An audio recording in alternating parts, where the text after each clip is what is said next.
Logging in Arizona. Turns out they have trees in Arizona. I got Gordy here with West Coast Saw. It's actually two companies. There's Joe Dirt Excavating. They named it before the movie came out. And they also own a mill called Pine Line?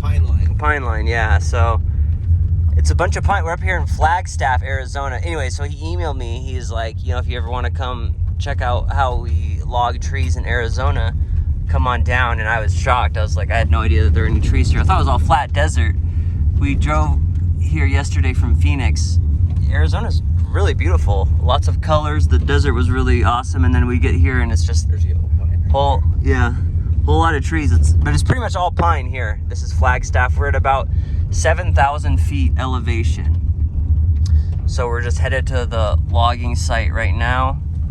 I'm not quite sure what's in store for today, but it'll be interesting to see how they log trees in Arizona. All right, we're headed up the logging road now. We just ditched the rental car. We're going up in the crummies here. So I'm riding up here with Tony. Gordy's with Kevin. And yeah, we're just going to the logging site now. All right, well, here we are. We're out in the woods here with Gordy. We're gonna be hand cutting these. They actually do most of this work with machine, but Gordy and I want to run our saws and stuff. So we're gonna we're gonna start by hand and kind of see how it goes, but I'll show you what we're doing here. We just saw the job site. I'll show you the machines later. They got a lot of machinery up there. It's pretty cool. I'll show you the brush piles and stuff too. But anyways, they're working on this area. It's a forest thinning project. If it's got a ribbon, it goes. We're gonna fall all the trees that way, and then we've got to sort of blast a trail through the woods so that they can get the equipment into this little patch here. You know, selective thinning, this is forest management stuff. You know, they're selectively thinning so that it's not at such a big risk for fires, stuff like that. They're cleaning up the woods for the U.S. Forest Service out here. Tony and Kevin are doing some stuff with the machines and getting stuff prepared. Me and Gordy are just gonna start dropping these pines. Should be a hoot. And Gordy running a Husqvarna today, just like me. So I brought my 592. It's a 36-inch bar. I should have brought a shorter bar. Gordy brought a 32-inch bar. What is that? 572. 572. Have you ran that saw before? I haven't. This is just bone stock, and I brought it out here to run some of our new prototype stuff. I got a set of dogs built for the captive bar nut cover, and I was messing around just building a prototype exhaust port on top.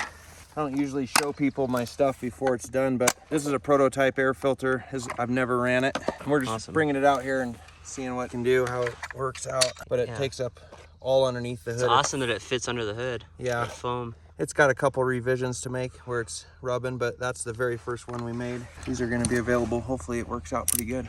Hey, so we're over 7,000 feet elevation. You want to explain the whole compression thing real quick? On the elevation, Jacob and I, we live on the coast, so it's sea level. Basic rule of thumb is every 1,000 foot that you go up, you lose 3% horsepower, which is compression. So if you are at 7,000 feet, you know, 7 times 3 is 21. So you lost 20% horsepower in the saw at 7,000 feet. That would mean you would need 20% less fuel if you had a manual carburetor. Turn down, you know, your jets probably at least 1/4 of a turn or 1/8 of a turn or something like that. That's why I brought the auto tune. I just let it idle, and these things find themselves really nice. So yeah, it's great for changing elevations. So yeah, my 92 cc saw is more like a, I don't know, 70 something cc saw up here. So they're gonna have a little bit less power up at this elevation, but it's pine, nice and soft. First pine in Arizona.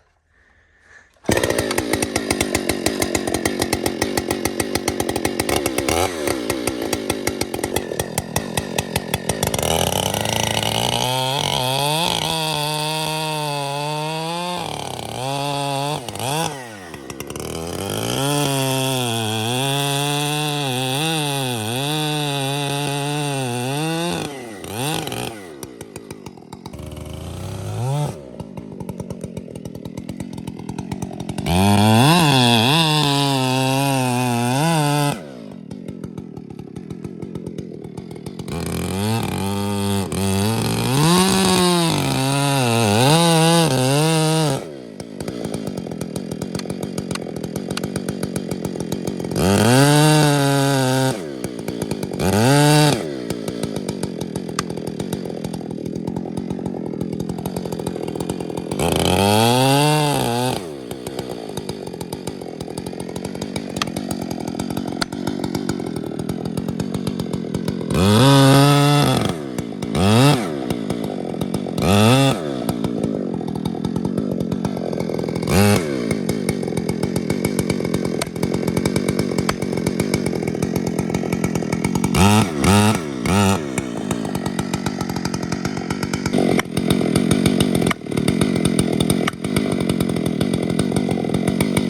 he says we just have to follow them. They'll grab them with the machine, so we don't really have to buck them or limb them or nothing. No buck, no limb.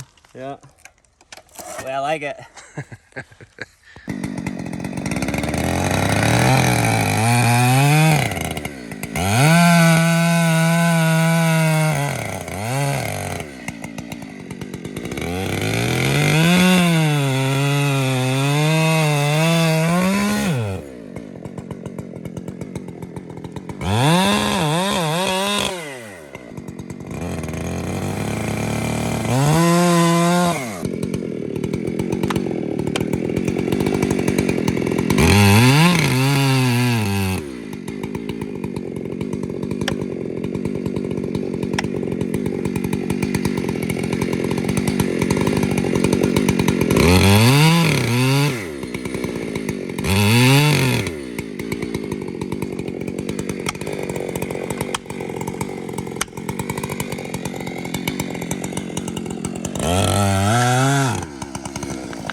You can really hear the saws. I just don't like that higher elevation.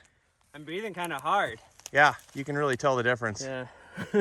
Always low in my back cuts. I don't know what the deal with that is. This one's leaning back really hard, but we want to drop them this way because we're going to be skidding them out that way. So I'm going to try the back cut first, see if we can get this thing to go the right way.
I'm winded.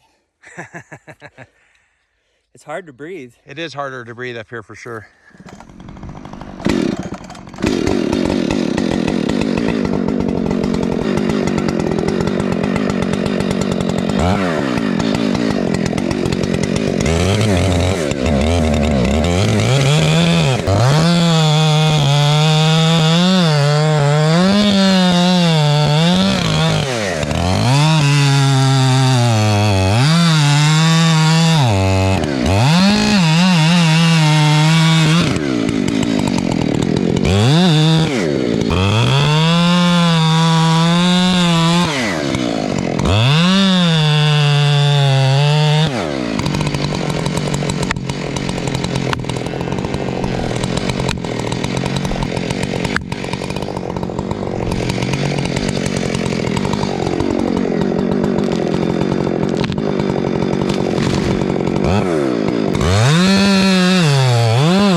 saw keeps dying.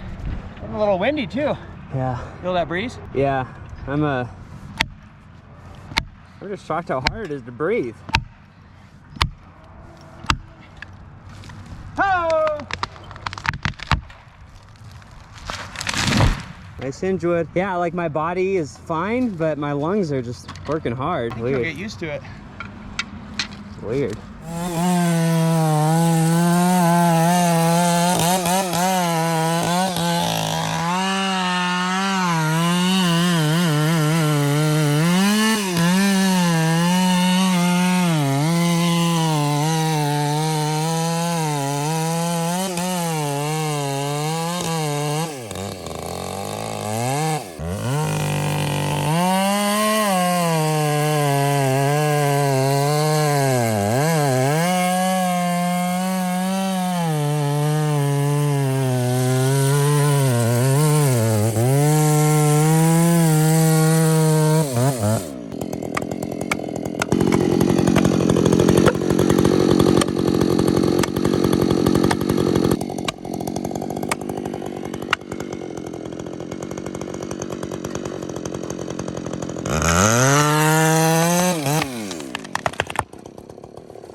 These. You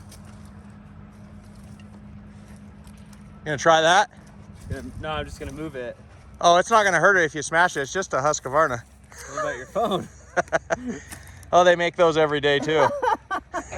You can buy those with money. Now watch, you set it there and then the tree will come backwards. I know.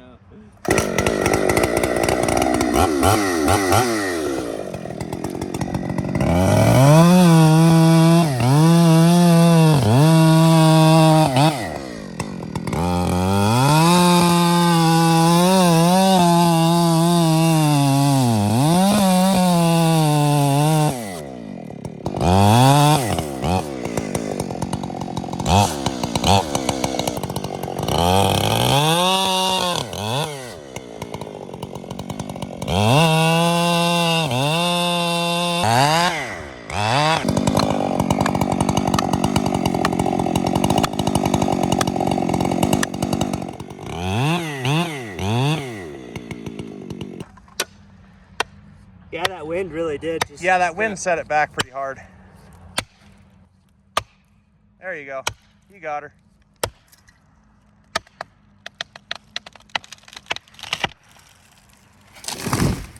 Well, I think that might be a little enough hand cutting for now. I want to go see these machines. They do most of it machine. They do some by hand. Me and Gordy wanted to run our saws, so we've been cutting by hand for a little while. I can see those things working. All right, let's see what's going on over here.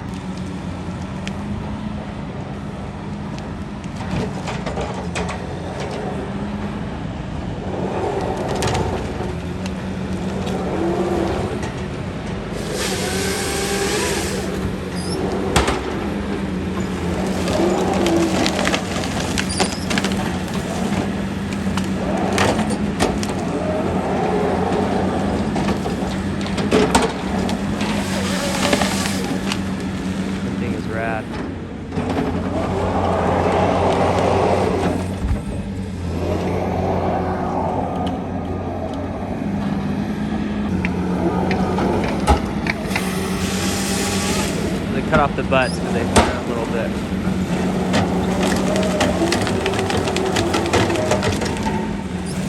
Then they'll leave these big piles of brush. They'll stack them up. There's some real big piles over there. And then the Forest Service comes in and burns the brush piles. So they're sorting them. Here are the longer logs. They're the shorter logs. All one species. Black pine. There's yellow pine in here, but they're not harvesting it. And they cut the tops off at 5 inches because the smallest boards they make are 4x4s, but most of these will be, what they say, 6x12s? I think that's what he said, yeah. Those ones will become 6x12s, the tops, and then the butts are, I don't know, they're a little bigger. It's awesome. 3/4 pitch chain on there. Nuts. This guy's fast. Is that Kevin or Tony in there? I think that's Tony. It must be on the yarder. Oh, there you go. Imagine trying to compete with that thing. Trying to limb. Hey, what is this thing, Tony? Stroke delimber. Stroke delimber? Man, this thing's That thing's awesome. Yeah. Right? Yeah. This will do all your measurements. Okay. So you can length and everything. Oh, wow. Both sides. All we're really going off is this one, length. Yeah, this thing's easy. Give her some throttle, Jake, and then get the feel for the seat. Unless I'm sitting in it, it's kind of weird. So that's your back saw.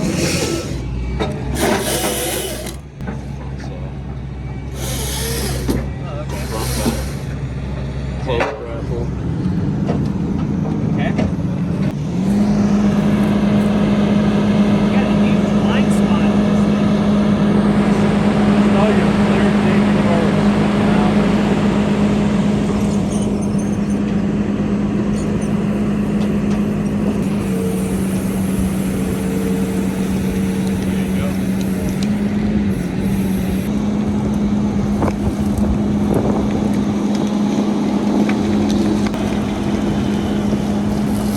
Close that back one.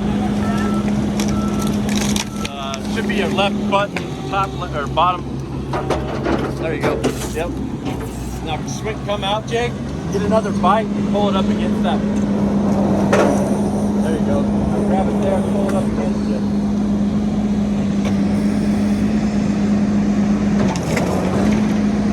Open your back one. Yep. Pull it up against them. Go, pull it. There you go. Go to 16.6 and cut it. Don't have to be perfect. Yep. Yep. There, you're a pro. Put this where you're standing? Now swing it around, it goes right there.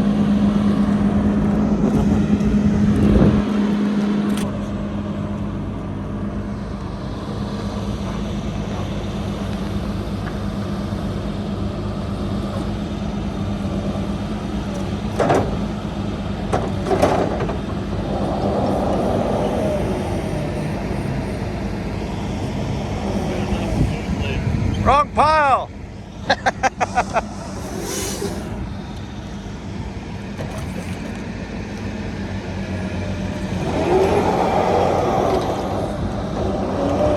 You just got to make sure not to swing that tail into the trees, huh? Yep. Make sure you got a lot of room. Yeah, it's only. That tail will get you in trouble. Run that for a while.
You start Monday? Is that not bad? That's good. That's really good for your first time. A lot of buttons in there, man. It is. It's a lot of two grapples inside. It's a little easier. He'll drop them because he's got the pile in the way now, but he'll drop them at a perfect angle, so you don't have to really kind of mess around with. Yeah, I would have been way Getting them at that faster angle. if you would have done it the right way the first time. That thing's pretty damn accurate if you measure them. It's pretty right on. It's crazy, yeah. It's like within a half inch.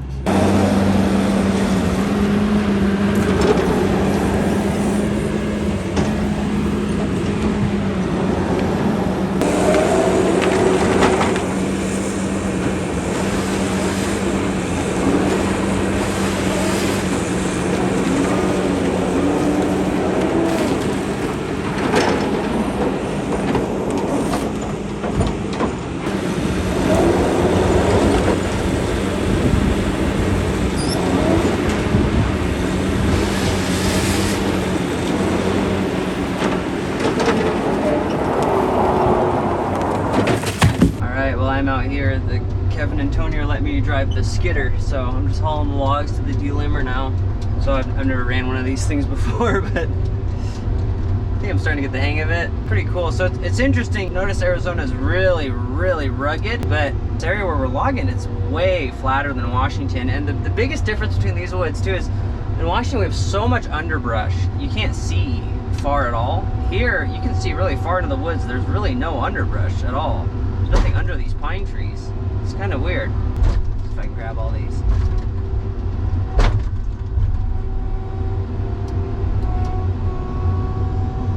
I'm grabbing like 4 trees here. Let's see if this works. Oh yeah, got him. So anyways, let's turn this around. So a lot less underbrush here. And the ground's a lot rockier. We have a lot more topsoil where we live. A lot of moss, slippery stuff. Even when it's dry, it's slippery. You're stepping on vine maples and moss and salal, all kinds of stuff. So they don't wear cork boots out here because it's very rocky. The corks will just get destroyed, and it's flat, and you can walk. You have room to walk. You know, like in Washington, if you fall a tree, the best path is to walk is probably along the tree. So the corks are really nice for, you know, just walking around. They're really secure. But here they really don't do much because you can walk next to the tree. You don't need to stand on top of the tree. You know, a lot of times we're standing on top of the trees, we're cutting, we're bucking, we're walking along the logs. Here you don't do that because you can walk all around the tree, you know. So it's just interesting. Everywhere is a little bit different, you know. Really hitting those tires. Yeah, cool of them to let me run this machine. Yeah, a lot of great machine access here, really. It's quite nice. Alright, let's drop these trees off. I'm carrying like 4 trees here. The skidder's really strong.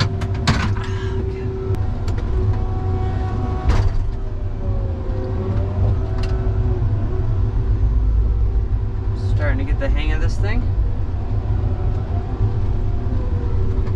It's right there.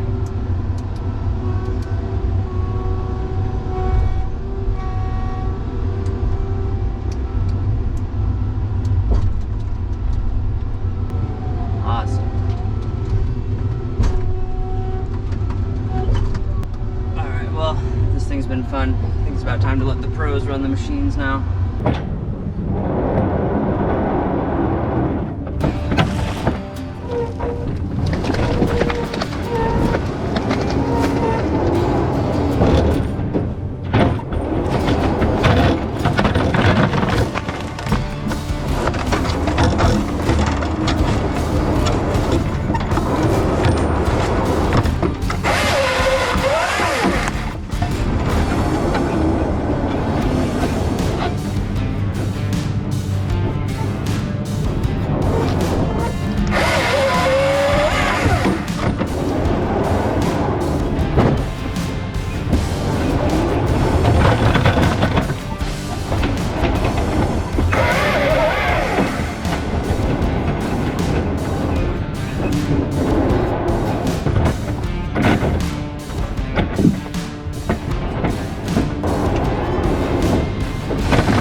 we're about to wrap this job up, but you can see all these brush piles that they got going on. The Forest Service comes and burns these. I mean, I don't know if you can really tell in the video, but it's probably 20 feet tall. Just this pile of tops and branches, but they can't really make anything out of it. It's too skinny. And then they also leave a bunch of, these are the butts over here. I'll show you this. They do save a lot of it to try to get as much use as they can out of the trees, you know? So these butts over here, they've got a lot of flare, a lot of taper, not very good for lumber. So they cut the butts off and they pile them up here, and then folks can just drive in here and get firewood. I don't think they gotta pay nothing or anything, but yeah, they come in here, they get firewood, and then that all becomes big burn piles. And the rest of the trees, as you saw those, become lumber. So they own a mill too, so it's Pine Line is the name of the mill, and Joe Dirt Excavating is the name of the company that has all the machines and everything. So tomorrow we're gonna come back, we're gonna log some more, and then we're gonna take the lumber to the mill and mill it up. So we'll show the whole process of getting the trees on the ground, taking them to the mill, show the whole thing. So that'll be in the next video, but I'll just wrap this one up. Thank you for watching. Please like and subscribe. If you find my videos helpful, I just ask if you ever need any arborist equipment, check out my store, sappysupplies.com, and make sure you check out my buddy Gordy's website too, westcoastsaw.com. We're gonna get going. I'm gonna go out and enjoy this Arizona sunshine.